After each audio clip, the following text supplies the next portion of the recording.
Hi there, Sanmunani Mulweni. Welcome to Fix Channel. If you're here, please subscribe before the end of the video.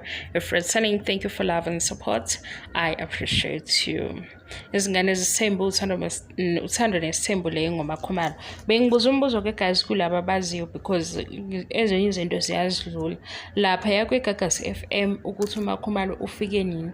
Ufike kanye noThando Nesthembu or ufike before Uthando Nesthembu? Why sizwe ubhuti or umalume bekhuluma lapha kwe-YouTube channel okuveza ukuthi uke wasebenza nobaba uMsileko, but uqale ukusebenza noMakhumalo. Mayesebenza noMakhumalo kwaba kuhle because ubhuti akaze ecomplain ngoMakhumalo. Bengifuna naloko igcizelela, uqale ukusebenza noMakhumalo, ube yi-manager kaMakhumalo. Wakwazi ukufaka uMakhumalo, wamsiza ukuthi angene kwiGagasi FM.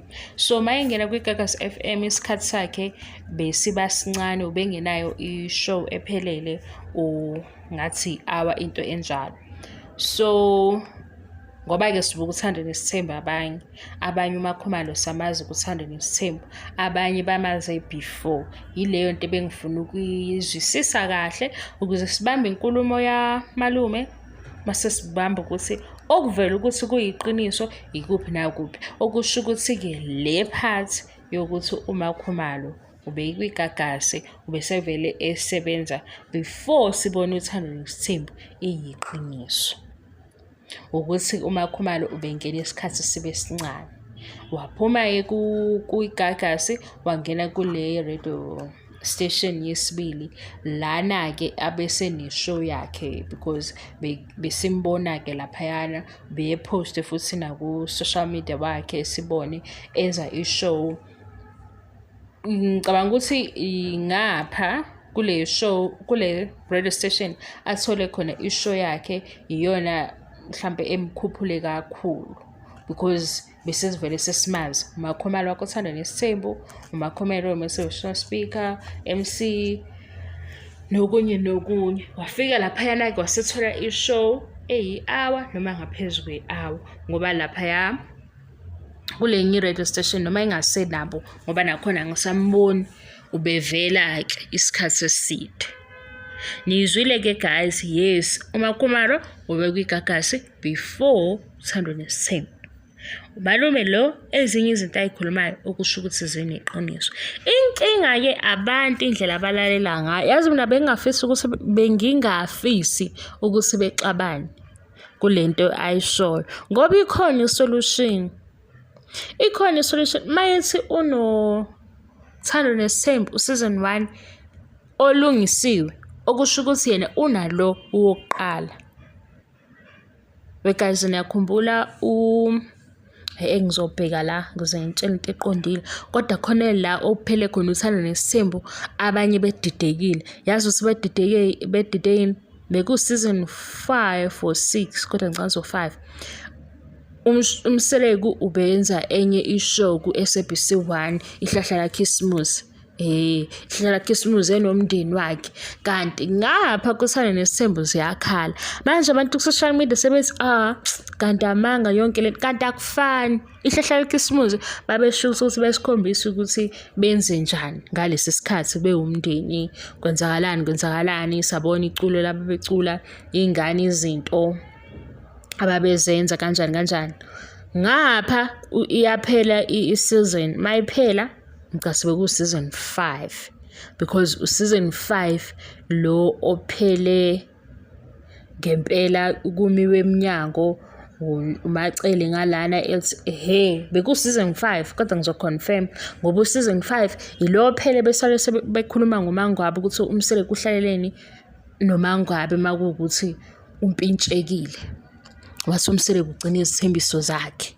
Mase sithi ngale ku-SABC 1 nange uMsileko noMakhumalo noMangwabi noma yini bayacula, sebe umndeni bayalungisa.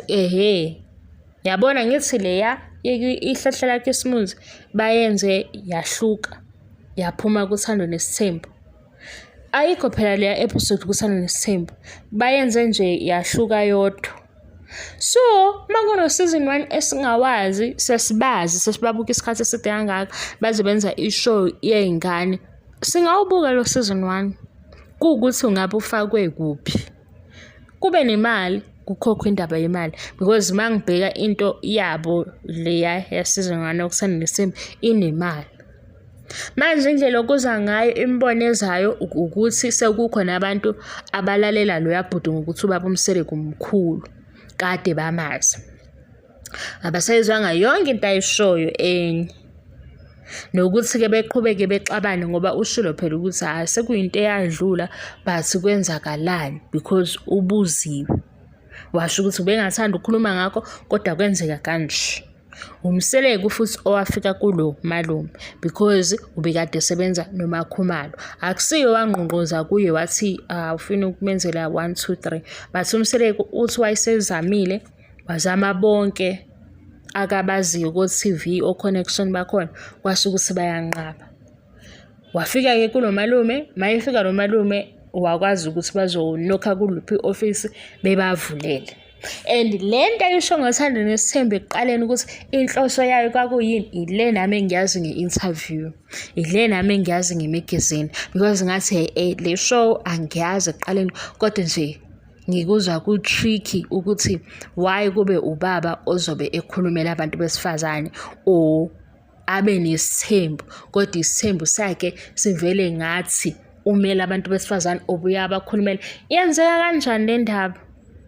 Ngiyibambile ukuthi yenzeka kanjani, yenzeka ngendlela eziningi kodwa engikubhekayo mina i-goal enkulu kwakuthi ahlale kuThando Nesthembu, because ukuze ahlale kuThando Nesthembu na ku-TV isikhathi eside kumele abe sesayidini lo mama, ngoba uThando Nesthembu beluzokhanselwa omama ukube ishow bikhansela kuthiwa asisayidingi le show.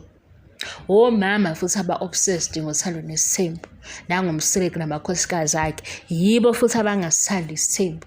Ngiyibamba lapho ukuthi hayi bo, wayekhulumele omama ngesithembu ngoba yibo kufanele besho ukuthi bazizwa kanjani ngesithembu, iyiphi mhlampe-ke i-understanding abanayo, bamukele kanjani. Like istory sikaMseleko, yes, uye phela ne-vision ayilethe ebantwini nesithembu sakhe, kodwa uma uyibuka le yonke lento esesiyibukile, i-version kaMacele ngathi inkulu ukunekaMseleko, and eyamacele i-version ile engatrend, ile engenza sithi hayi bo Macele,